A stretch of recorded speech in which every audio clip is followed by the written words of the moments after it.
আজকে একটা কথা বলবো, আমাদের বাচ্চাদের পড়াশোনা নিয়েই বলবো।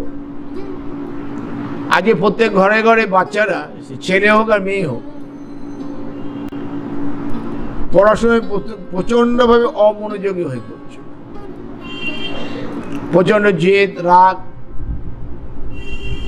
নিজ মতলবিতা, যা মনে করবে তাই। এবং শুধু তাই নয়, ঠিক আফটার 14 ইয়ার্স সেখান থেকে তারা কি হয়ে যাচ্ছে, প্রচন্ড উগ্র এবং একটা অসামাজিক ভাবনার মধ্যে দিয়ে তারা নিজেদের প্রকাশ করতে চাইছে এবং সংসারে তারা একটা বোঝা, মানে অশান্তির একটা বাতাবরণ তৈরি করে দিচ্ছে। মা বাবারাও যারা যন্ত্রণার শিকার হচ্ছে, একটা দুটো সন্তান। কারণ কেন এদের মোটিভগুলো চেঞ্জ হয়ে যাচ্ছে, কেন এদের অ্যাক্টিভিটিস গুলো আলাদা আলাদা হয়ে যাচ্ছে, ক্রিমিনাল মাইন্ডেড হয়ে যাচ্ছে। কেন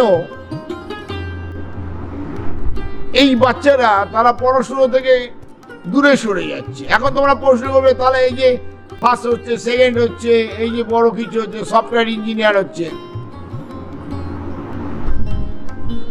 হ্যাঁ, কিছু ছেলে মেয়ে হচ্ছে, কিন্তু তারা মানুষ হচ্ছে না।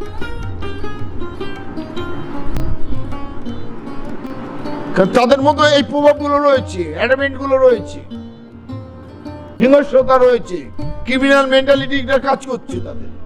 তারা বাবা মাকে সহ্য করতে পারে না, তারা নিজেদের মতো লাইফটাকে লিড করতে চায়। এর কারণ কি?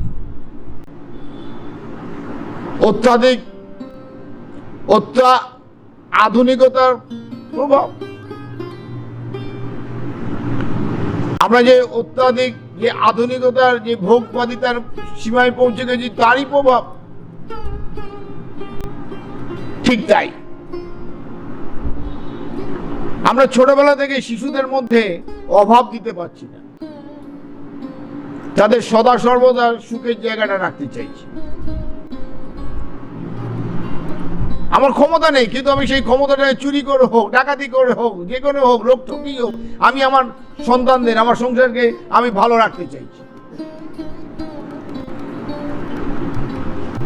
অভাব দেখাচ্ছি।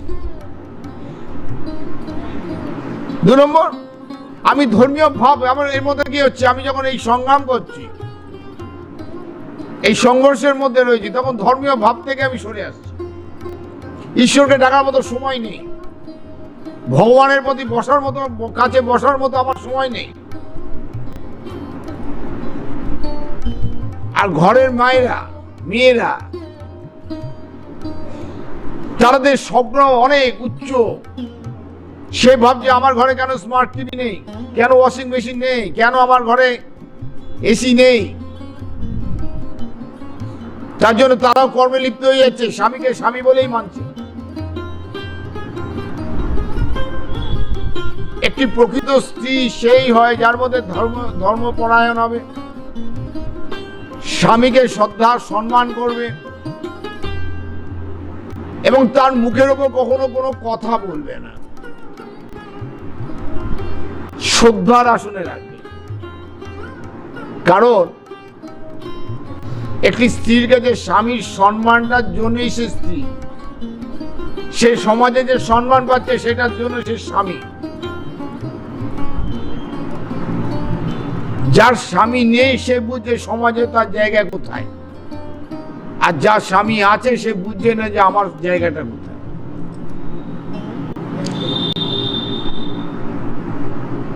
তাদের চাহিদা পূরণের জন্য এই উভয়ে যে সংঘর্ষ, যে জীবনের সমস্ত কিছুকে অ্যাচিভ করব, এই মানসিকতা তাদের সংসার, তাদের জীবনের স্বপ্ন এবং তাদের সন্তানের স্বপ্নগুলোকে ভেঙে চুরমার করে দিচ্ছে। এবং সেই সব সন্তানরাই ক্রিমিনাল মেন্টালিটি তৈরি হয়ে যাচ্ছে সমাজে। তারাও ভোগবাদিতার চরম শেখরে তারা ভাবছে যে এইটাই হচ্ছে আমাদের জীবন, যেটার জন্য আমার বাবা মা এত লড়াই করেছে আজ আমি অ্যাচিভ করব। এবং তার জন্য সে বিভিন্ন রকম অপরাধমূলক কাজ করতেও দ্বিধা হচ্ছে না, বাবা মাকে খুন করতেও দ্বিধা হচ্ছে না, বাবা মাকে বৃদ্ধাবাসে পাঠিয়ে দিতেও দ্বিধা হচ্ছে না।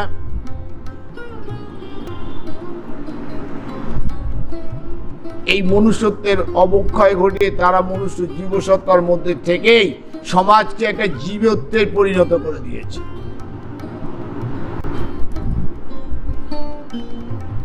তাই এর থেকে বিরতে গেলে সেই বাবা মাকে, সেই সংসারের যারা মূল, তাদের কি শুদ্ধ সংস্কার, শুদ্ধ ধর্মীয় ভাব, নিষ্ঠা, আদর্শের মধ্যে ফিরে আসতে হবে এবং সন্তানকে সেইগুলো সন্তানের বোধে প্রভাবিত করতে হবে। সন্তান তোমাকে দেখে শিখবে, শুনে শিখবে এবং সেই সমাজকে তখন একদিন শেখাতে পারবে। তুমি যদি নিজেই ঠিক না হও, তুমি সন্তানকে কি শেখাবে? আপনি আচরি ধর্ম অন্যকে শেখায়। তাই নিজে আগে সেই সংসারের অত্যাধিক সেই ভোগবাদিতার থেকে বেরিয়ে এসে সাধারণ জীবনযাপনের মধ্যে দিয়ে সন্তানকে তৈরি করো। দেখবে তোমার সন্তান সত্যিকারের সন্তান হবে, শয়তান হবে না। জয় মা, জয় ঠাকুর শ্রী রামকৃষ্ণ। ভালো থেকো।